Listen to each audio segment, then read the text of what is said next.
And Hudson can't run fast enough. Yeah, I'm going. So, you know, liens are important. They're your security for the job. They're how you get paid at the end of the day if there's a dispute. It's to make sure that the money is there. It's also important you understand lien laws so you know how to protect your owner from your subcontractors in the event there are disputes as well. And the owner is going to want you doing that. The most important thing for y'all as project managers, though, to know about lien laws are what do you need to file when the job starts, and what are the time frames associated with your rights under the lien law. The rest of the stuff you can call us and we'll take over from there. But what we've done to try and help you out is we've put together flowcharts for the various states that you do work in. These flowcharts are organized in a way that it starts and it flows from left to right, and the top is the general contractor, the middle is a subcontractor, and the bottom is a sub-subcontractor or lower tier contractor. And what we start with is we're going to start with Georgia and Mississippi because they're very similar. Mississippi kind of mirrored our lien laws in terms of how you should be analyzing a lien situation on your job. And what you do here is in the first column on the right, you've got these blue bubbles. This is the start of your job. What do you need to be doing when you start the project as a general contractor? In Georgia, you have to file what's called a notice of commencement. You've got to do that within 15 days of starting work. And we've got a form in the file that we provide to you guys. It's taken straight out of the Georgia statute. It requires you to put specific information on that notice of commencement. You then have to take it to the clerk of the court in the county where the project is and record it with them. Hand it to them. You'll pay a fee per page, and they'll put it in the county records. You then take that recorded copy and you post it in your job site trailer. You've got to do all that within 15 days of starting work for the notice of commencement to be effective. So the key there is you got to put a reminder on your calendar to get all this done within the first 2 weeks of starting your job. You set foot on the job site, you've got to file the notice of commencement. Why is that important? When you file that notice of commencement in Georgia, you flow down and your remote subcontractors, the guys who you don't have a direct contract with that your subcontractor might or might not tell you about, what they have to do is they have to send a notice to you and the owner and say, hey, I'm working on your job. And there's a specific form for them to do that. If they don't send that notice, they don't have lien rights. They cannot lien your job.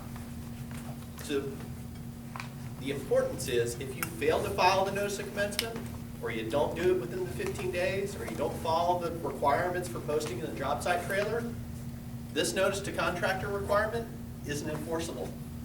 And those subs will retain their lien rights whether they told you they were working on their job or not. Oftentimes, the owner is also going to require you to file the notice of commencement in your contract with the owner. If you don't do it, you got a potential contract violation with the owner.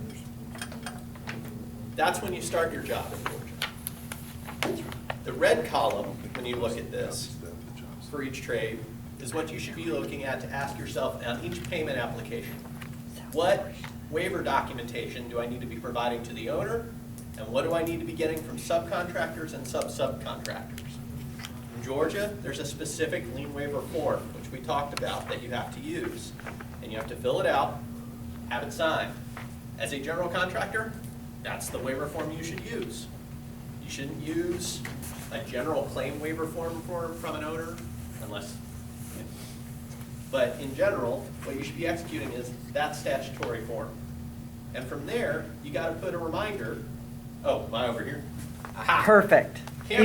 Either way, you're just going straight through John's head. You're fine now. Thanks, Chad. Sorry. Either way, you've got to put a reminder on your calendar.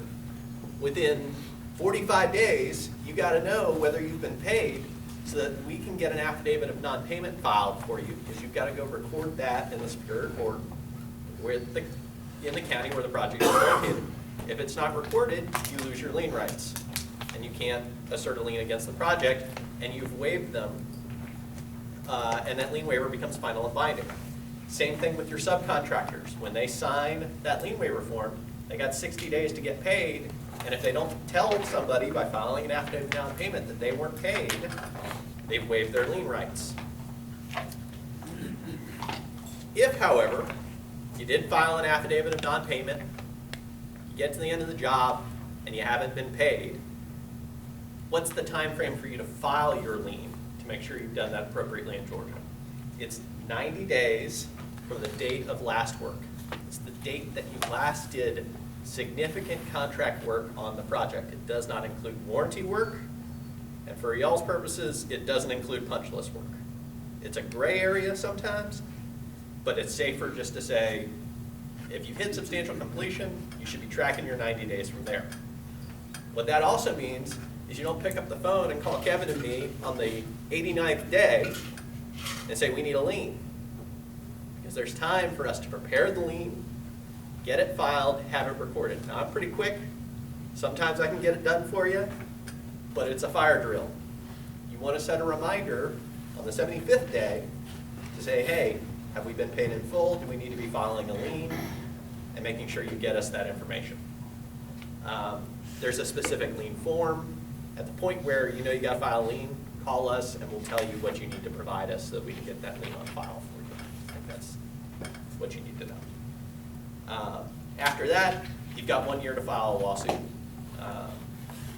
So you might be able to work it out in the interim, but at some point, if it's going to go to a lawsuit, you've got a year to get that done. Same requirements for subcontractors and their liens. So if they file a lien, one of the things you should be looking at to see if that lien is valid is, did they file it within 90 days of last work? Did they file the affidavit of non-payment? Or did they sign a lien waiver that waived their rights? Those are the questions you should be asking yourself, and this chart is kind of set up to prompt you to do that along the way. Mississippi, again, I mentioned very similar to Georgia. If you look at it, they have the major differences you see here is they don't have a notice of commencement requirement, but they still have the notice to contractor. So in Mississippi, while you don't have to file a notice of commencement, all the subcontractors within 30 days of starting work have to tell you they're working on the job or else they're going to lose their lien rights. The other difference is the time frame to file a lawsuit. Instead of it being a year, it's 180 days. So it's a little bit shorter, and it's 180 days from the date of filing a lien. Other than that, exactly the same process as Georgia in terms of lien waivers, affidavits of non-payment, and the forms that you're using. They're almost identical. Next, we've got South Carolina. No. We're going to flip to Alabama and come back to South Carolina.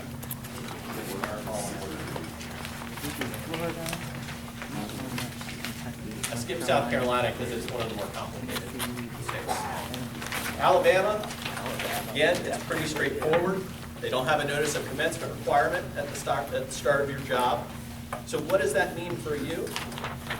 Make sure you're getting a list of all subcontractors and suppliers from your subcontractors on the job so that you know who's working on your project. Because there's not going to be a statutory process where that subcontractor has to tell you he's working on the job. You've got to get that from your subcontractor. In terms of lien waivers, there's a form that we include for you to use with your subcontractors that you should be using. As far as what the owner requires, there's no statutory form. But you want to make sure that you're conditioning the waiver on payment there, expressly in the lien waiver. In terms of filing a lien, what has to happen if you don't get paid is you've got to make sure you file a statement of lien within 6 months of the date of last work. And there is a distinction there. In these charts, when I say 6 months, or if I use specific days, that's important because it can change. So if I use the term months, it's literally 6 months, not the number of days in 6 months. If I use the number of days, it's that exact number of days. So you have 6 months from the date of last work to file a lien. Set a reminder on your calendar that 5 months out, you need to be looking and making sure you got paid in full. Hopefully you're calling me ahead of 5 months late on payment, but you need to be evaluating whether or not you have a lien that you need to file, certainly by the 5th month from the date of last work. And then from there, you have 6 months to file a lawsuit from when payment becomes due and owing. And this is one of the quirks of Alabama lien law. While you have to file a notice of lien within 6 months of the date of last work, the deadline for you to file the lawsuit is different, and it runs from the date when payment was due and owing. So it's possible that your date to file a lawsuit could be before the date that you have to file the lien, because your date of last work might not be the date payment was due and owing. Your retainage might be due earlier on substantial completion, but you still have items of work that happen after that date. So you have to be paying attention to that in terms of when the 6-month time frame runs. When did you submit your final payment application, and run 6 months from there to track when you need to file the lawsuit. That's a difficult one. As far as subcontractors, they have a shorter time frame than you as a general contractor. They've got to file their statement of lien within 4 months of the date of last work. If they don't file it, they've waived their lien rights, and they can't file a lien. They also have to send notice of the intent to file the lien to the owner prior to filing it. If they don't send that to the owner prior to their filing the lien, their lien is invalid, and they have no lien rights. Can't just haul off and file a lien in Alabama.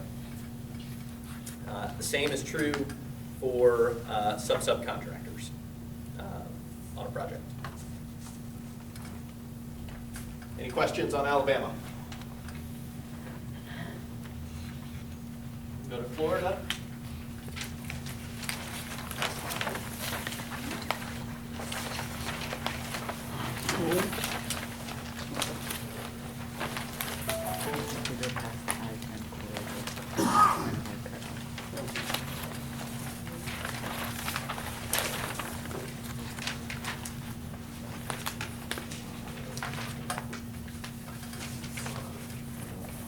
So Florida, you look at what you've got to do when you start a job. You have to file a notice of commencement. Again, that's recording it with the county clerk prior to the start of commencement of the work.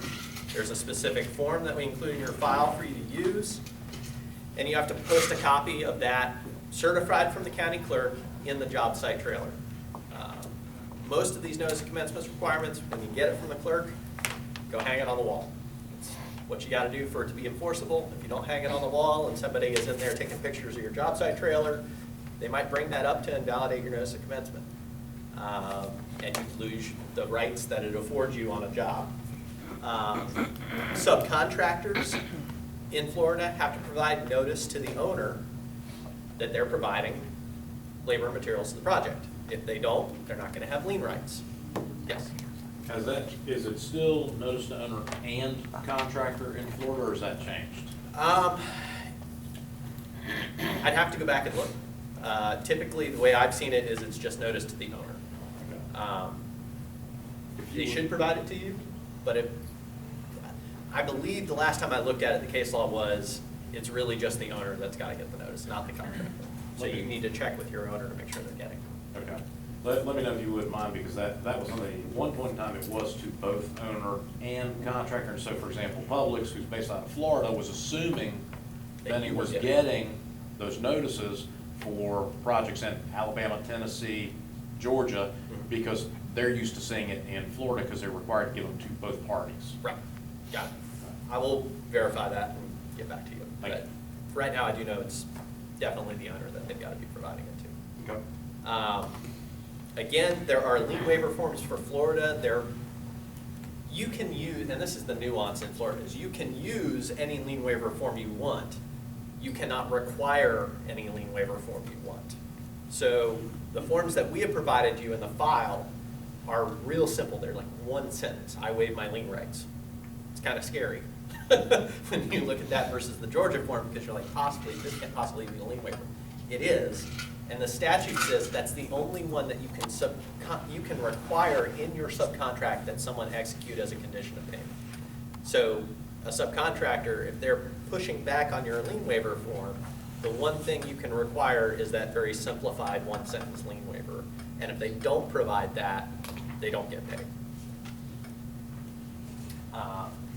As far as filing a lien, similar to Georgia, it's 90 days from the date of last work, excluding warranty and punch list work. And you've got to file a lawsuit again within a year of filing.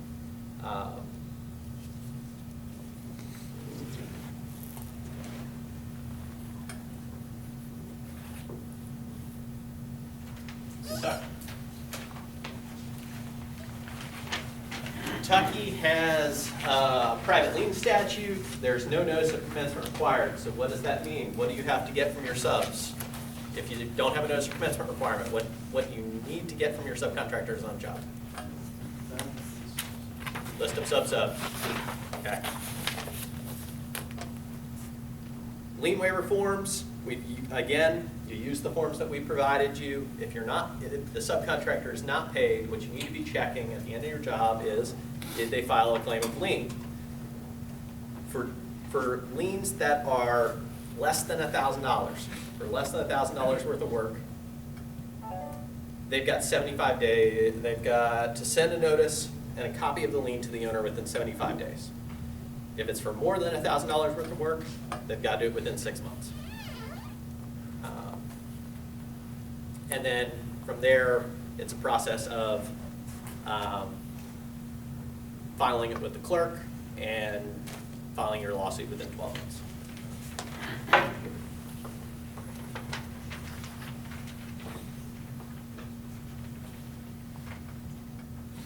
North Carolina. North Carolina is strange in that they have this weird lien agent statute that makes sense to absolutely no one. Nobody understands it, but it's there, and you've got to comply with it. What the lien agent is basically someone who takes service of liens for the owner and provides notice of it.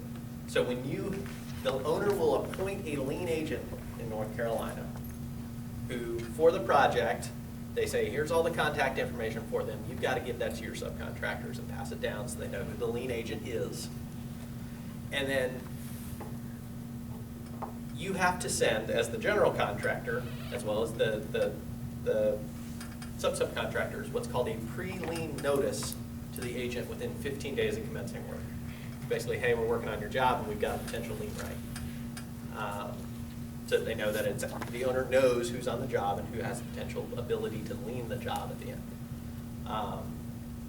You've also got to file a form notice of contract within 30 days later of either the contract being awarded or permitted or the issuance of a permit with the clerk of court or the job site where the work is being performed. Similar to a notice of commencement. It's, hey, we're starting work on the job, and it's got a form for how you fill that out. If you do that, your subcontractors have to send you what's called a notice of subcontract. Okay? If they send you a notice of subcontract, then when you've made payment on a job to a subcontractor, you can send out to them what's called a notice of payment. If they do not respond to you within 5 days of receiving that notice, they're deemed to have been paid and they don't have their lien rights anymore. Okay? So, similar to how Georgia has a notice to contractor requirement and they have to provide that to you to get their lien rights, here what this does is with each payment, you tell them, hey, I paid the subcontractor, let me know if you don't get paid. If they don't let you know, they can't lien your job. That's really how that functions. And the key is, once you've paid your sub, you should be sending a notice to your subs that you've gotten a notice of subcontract for, saying, hey, we paid them. It could be a form, it could be easy, it goes out all with every payment application, every check you write. Lien waiver forms, again, they're in the file. If they're not paid, what happens if you don't get paid is you've got to file a sworn notarized statement of account and claim of lien with the clerk of court in the county where the project is within 120 days of last work. And then from there, you have 180 days from the date of last work to file a lawsuit. So functionally, if you filed the claim of lien on the 120th day, you've got 60 more days before you got to file a lawsuit. So tighter time frame than most states. That's 120 days from last work to file with the lien agent. Get that claim of lien, to record it in the county and give it to the lien agent. And then 180 days from the date of last work to file the lawsuit on that claim of lien. That's getting longer. It used to be 60 days. Yeah. Well, it's 60 days from the 120 is what it would be. So it's 180 total from the date A of few last. years ago, specialized Oh, the 60 services, days. you remember that, because they filed, they put in a notice to the lien agent, they did it outside of the required 60 or 90 days, so this has gotten longer. Gotcha.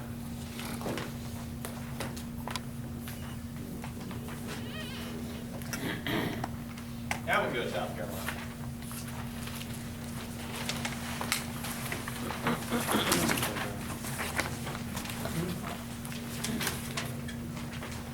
So in South Carolina, what you've got is, what I want to focus on here is the notice of commencement requirement. It's very different from Georgia. It has absolutely no teeth. It means basically nothing, but you have to file it. Because everybody thinks, oh, I filed a notice of commencement. They didn't send me a notice to contractor in South Carolina. That doesn't really matter all that much in South Carolina, because they can serve what they call a notice of furnishing at any time prior to filing their lien. So that subcontractor could have been working on your job for months with you not knowing anything, not getting paid. The day they filed their lien, they also send you a notice of furnishing, and they've met the requirement under the statute to preserve their lien rights, unlike Georgia. But here, what you want to make sure you're doing is filing the notice of commencement at the start of the job within 15 days, file it with the clerk, post it in your job site trailer. What then happens is that'll trigger the notice of furnishing requirement. Why is that important? Still, is the subcontractor is limited in what it can recover to what you have not paid to your subcontractor on the date they send the notice of furnishing. So if you had paid your subcontractor in full prior to them sending you a notice of furnishing, they have no lien rights because you fulfilled your obligation to pay your sub. If you'd only paid half, they can only lien you for half of the subcontract value. And what ends up happening is you get multiple liens kind of measured in different, how much can they recover, and there's a pro rata sharing amongst all the sub-subs at the end of the project based on what's left. That's more complicated. The key here is track the sub-subs, track when you get a notice of furnishing from them, and track what the subcontract balance is with their subcontractor the date you receive the notice of furnishing. If you do that, we can take care of the rest. But that's the information we need to know, and you guys need to have ready as you're closing out your project. In terms of filing a lien for you guys, what you want to be aware of, South Carolina, it is more important than any other state that you let us know well in advance that you need to file a lien in South Carolina. There are a couple of reasons for that. One, you've got to get an itemized statement of account, sworn and notarized, exactly what you're due and owing, prepared in advance of filing the lien. Two, we have to serve the copy of the lien along with that statement of account on the owner personally. Can't just drop it in the mail. I've got to actually get a process server to go out there and serve it on them. And they've got to accept the process before I can go file it with the clerk of court. If I don't get that service done ahead of time, the clerk will turn down that lien every day and won't file it, and your lien rights will have lapsed. So I've had it happen where somebody's called me 2 days before their lien rights were going to lapse and say, I need to file a lien in South Carolina, and there's nothing I can do because I've got to prepare the lien, get it to a process server in South Carolina. They've got to go out, physically hand them the paperwork, and get back documentation that they did that, and then I've got to file the lien. 2 days isn't enough time. You need at least a week to get that done. So the key here is 90 days from last work is the deadline when you have to file the lien. Telling us you need to file a lien 60 days before the date of last work is probably your safest bet, because then we can make sure we have everything done and all the paperwork buttoned up and the process server gets out and serves the owner, and we can make sure we meet your deadline. But if you don't tell us soon enough, you have a really good chance in South Carolina that we can't do it in a 24 or 48-hour turnaround. It's just not possible. And then from there, you've got 6 months to file your lawsuit from the date of last work. So, again, tighter time frame on when you've got to actually sue the owner.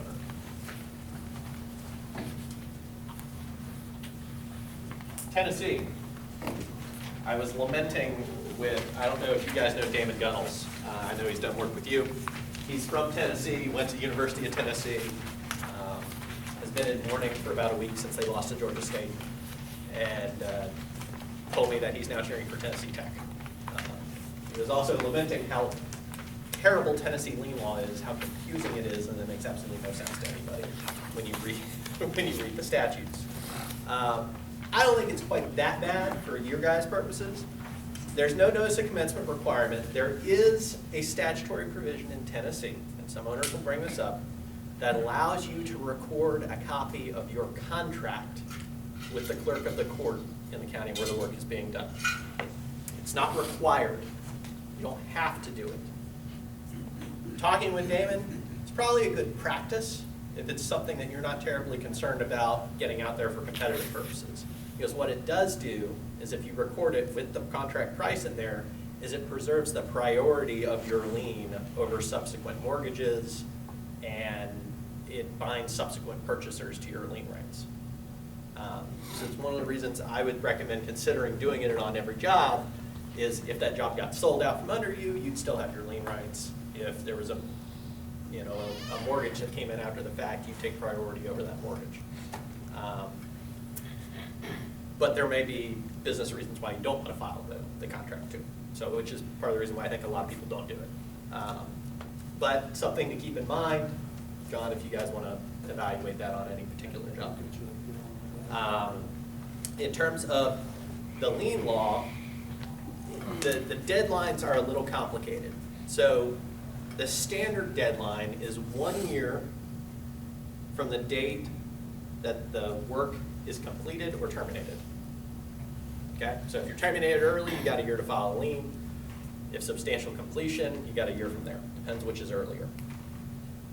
In Tennessee, you don't have to file a notice of lien or anything like that. The lien automatically is there as soon as you start work on the job. What you have to file is a lawsuit. You gotta go sue them within a year. At the end of the job, when everything is 100% final, all punch list is done, an owner can accelerate that typical 1 year filing period to 30 days by saying what they file is a notice of completion on the job. So if they send you and file what's called a notice of completion, they can shorten that 1 year window to 30 days for you to go file your lien suit. And you've got to act quickly within that time frame. One way that you can avoid that is by filing a notice of lien or a lien claim. And that way, prior to them sending you a notice of completion. So at the end of the job, if you have a lien claim and you will put a notice of your lien on the job, to prevent the owner from shortening your window for filing a lawsuit, you can send a notice of claim of lien. That was probably confusing. Questions, real quick? Yeah. So, before, when I was up there doing the remodels, I was being told that we needed to send in File a notice of completion. notice of completion. Really? Yeah. So I was doing it on every one of them, but does that? So that does impact your, the way I understand Tennessee lien law, and talking with Damon and reviewing it, and again, it's the owner who sends the notice of completion to shorten the lien window. So you might be doing it for your owner and shortening your own lien window. I don't know. The way we were trained up, or I was trained up, which disseminated down, was we needed to file a notice of termination, then that began the 90-day clock for the subs and sub-subs. It does. That is true. So, yeah, well, what the subs and sub-subs have to do is after every time they have payment, they have to send a notice of non-payment to the owner and to you if they weren't paid within 90 days. Okay. So during your job, or in your third month, sub didn't get paid for month number 2, he's got to send a notice of non-payment within 90 days of the date that he didn't get paid to preserve his lien rights. If he fails to do that, he loses his lien rights. Okay. Absolutely. At the end of the job, they have 90 days from the completion of the entire project to file their lawsuit. So I'll check on that notice of completion requirement, see if that's how they determine it. Is that what determines the actual Determines that. completion for the overall project versus maybe an individual scope?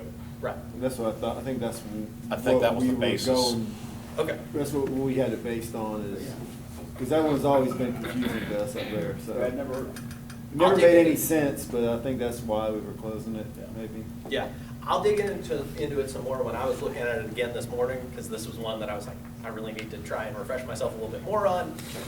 The stuff that I was looking at this morning was that the owner files a notice of completion at the end of the job, and it Okay. has to be 100% complete for them to do that. Yeah, I think we were using it as the documentation to say, okay, the job is ended. Right. Here's the start of your. And it is true, that does trigger subcontractor lien rights. But it also has implications for your lien rights as well. Understand.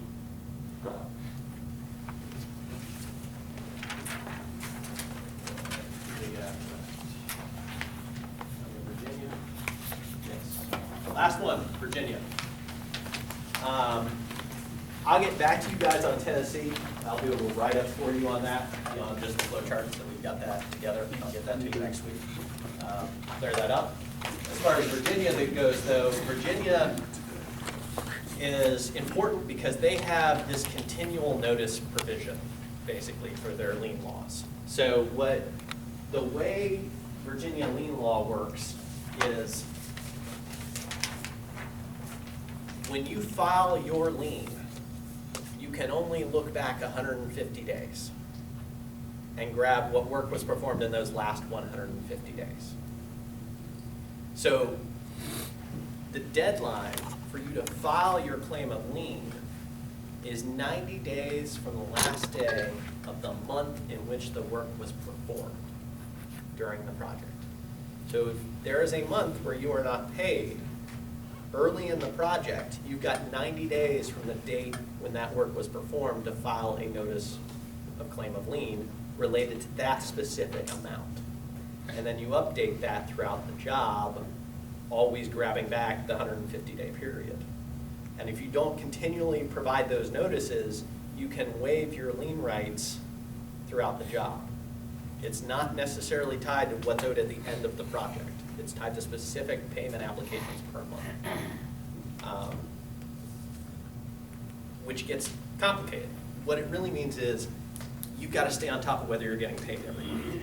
And if you're not getting paid, we've got to know whether we need to be filing a claim of lien within 90 days of that particular month where you didn't get paid. So they're not looking at a cumulative lump sum, they're looking at each month as its own Its scope own of work scope and of dollar work. amount associated with that scope. You're shaking your head. No, I was gonna say that could be a cumbersome process. It is. It's incredibly cumbersome, and it results in lien notices going out Oh, yeah. all the time. And bad relationships. Right. So part of that is talking to your owners and saying, hey, look, I gotta do this. I gotta do this, or else I'm gonna lose my security, and building that relationship with your owner. But, you know, if you're 90 days late on a payment anyways, you got a bigger problem with that owner probably. So in terms of tracking your lien rights there, that's, I think, the most important thing to do is at the end of the month, set the 90-day clock on each month and track and make sure it's getting paid within that window for that payment application. So that's it on the lien laws. If you guys, you know, again, I think Kevin made an important point. You know, the way we adjust our services with you guys. If you have questions, call me. Lien laws are confusing. They're normally in the back of your mind, not at the forefront of what's going on in the job, but there are consequences if you miss particular deadlines. And if you read it, if you say, oh, I need to look at it, you read a chart, you don't understand what's on the chart, call me, I'll help you. I know John and Rice have called me all the time on lien stuff. I normally get back to you, that day or the next, so. One other thing, folks, also, don't forget that beyond the lien rights, okay, when it comes to payment with the owner, we've also got requirements under our owner contracts that may be above and beyond what we've got here as a general guide, okay? Notices of non-payment, for example. So, obviously, Chad, you can expand on this, but if we don't follow what's in the contract, we may be seen as in breach of contract. We do go to court, we may not collect because we didn't follow what we had agreed to follow from the beginning of the job. So, remember, this is only part of the puzzle. It's a very important part of the puzzle, but there is more to it than just the courthouse. We've got to look at our contracts as well. Yeah, reading your contract, highlighting the payment provisions, knowing the time frames in there, knowing what documents you have to acquire, you have to provide to get paid. It's the most important part of your job. Why else are you doing it? And that is why Rice sends out a notice every month.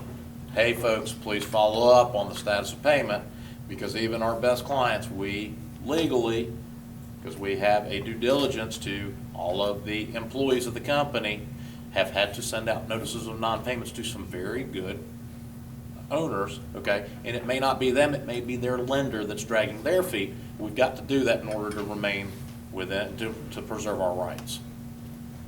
Then it also helps the owner go to their lender and say, hey, look. It will help them. It'll goose them to get payment and money flowing, so. Yeah.